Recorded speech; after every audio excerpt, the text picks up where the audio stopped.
Hi guys, I've been reading the Epstein files for the past week or so, and it makes my blood boil to think about how much more people that love to unconsensually touch other people out there are getting away with their actions. So today I'm going to teach you a spell that will force whoever it is that's unconsensually touched you to face the consequences of their own actions, so you can become the karma that you want to see in this world. And heads up, this spell is designed for people that has personally touched you before. So don't just go out and start doing this spell on all the elites that you see on the files. Also, before we get started, I want to remind you to pray to your ancestors or your guardian angels or whichever deities that you are working with to protect you, and make sure you're doing your protection spells before you start this baneful banishment spell. Now let's start with the materials and ingredients. So first things first, you'll need a plate or any container with a flat surface on it, but preferably an obsidian or tourmaline or selenite plate. Number 2, any kind of dry chili flakes, chili powder, paprika, anything of that sort. You're going to need as much dry chili as possible. Number 3, lavender oil or dried lavender, black pepper, and sea salt, and if you can, get dried rosemary for protection. Number 4, these dried star anise. Number 6, any kind of dried elderberry or elderberry tea. Number 8, beer. Number 9, vinegar. I prefer to use the clear color vinegar, but I don't have any with me right now. And I think for banishment spells, the best ones to use are like the dark Chinese vinegars. Number 10, lots and lots of nails, and I prefer the ones that are actually a bit more old and rusted. Number 10, any kind of raw meat, especially pig heart or chicken heart. Number 11, paper and pen, preferably black pen. Number 12, black candle and something to carve the black candle with. I prefer this obsidian dagger, but anything can work. And number 12, I don't have any with me right now, so I'm using dates to replace them while I show you guys how to do the spell, but you want to get some dark plums. And you're going to want to grab as much as you can because we're going to place them in a circle. Okay, now let's begin. Okay, so first things first, we're going to pour out our protective ingredients like lavender oil, rosemary, black pepper, and sea salt in a clockwise direction to protect our spell, to make sure that nothing goes wrong while we cast the spell. And after I'm done, this is what my plate looks like. I had lavender oil, black pepper, and sea salt. The next step is pretty self-explanatory, and also this is up to your preference, but you can either carve the consequences that you want the person that touched you to have, or you can just carve their personal information to make sure that the spell is directed at them.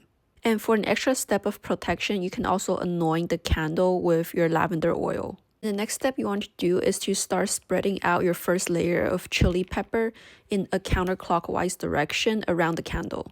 After that's done, you can start spreading out the star anise in a counterclockwise direction too. Okay, I didn't bring out enough star anise, but you guys get the idea.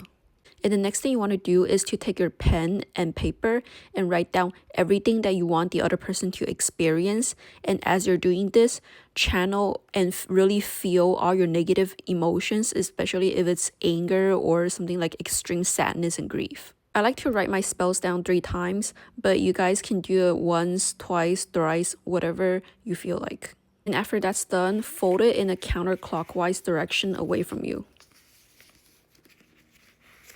And after that's done, you want to put your paper in front of the candle. And the next layer of chili peppers.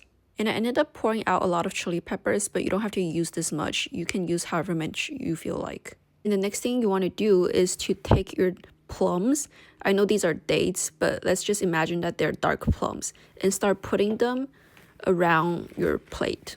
And now our last layer of chili peppers. And the next thing you want to do is to put your slice of meat on top of this piece of paper. And the next step is optional, but I do recommend you to do it. You want to take a picture of whoever it is that you're casting the spell on and put it on top of that slice of meat. But if you don't have their picture, that's fine. You can also just take a piece of paper and write down their name and birthday on there. The next thing you want to do is to take your nails and stab your nails in the middle of the plums. And now when you're done, your plate will look something like this. The next thing you're going to want to do is to pour your elderberry tea in the middle and concentrate it in the middle of the plate, so it's around or on top of that slice of meat. And the next thing you're going to want to do is with your vinegar, you draw an X from the upper left to the bottom right. like this, and you do the same on the other side. And at this point, I like to add another layer of sea salt, and you can pour it in the counterclockwise direction in the middle. And now pour your beer in the counterclockwise direction. After that's done, you want to swish the dagger or whatever it is that you used to carve the candle earlier. You want to swish it 3 times, and while chanting the spell that you just wrote on your paper. And at the end of it, you want to stab into the meat like this. And you want to channel as much energy, emotion, and negative feelings as you can as you stab into this. And once you stab into your plate, you want to keep chanting your spell, and you can keep on stabbing into the meat until you feel satisfied. This entire stabbing process is to strengthen your intention and your energy and to pour everything that you got into the spell. After that's done, this is the final last step that is pretty much optional, but you want to take a string like this and tie it around the nails so it goes from one end here and onto the other end to create more crosses. And after that's done, it should look something like this. It's like how you tie up 2 candles during a cord cutting spell. And when you're actually casting the spell, you want to do it for all the other nails on here. You want to make as many crosses as you can. And after that's done, you want to use a spoon and wet your candle a little with these chili beer. And then you want to start chanting the spell that you wrote down again as you light the candle.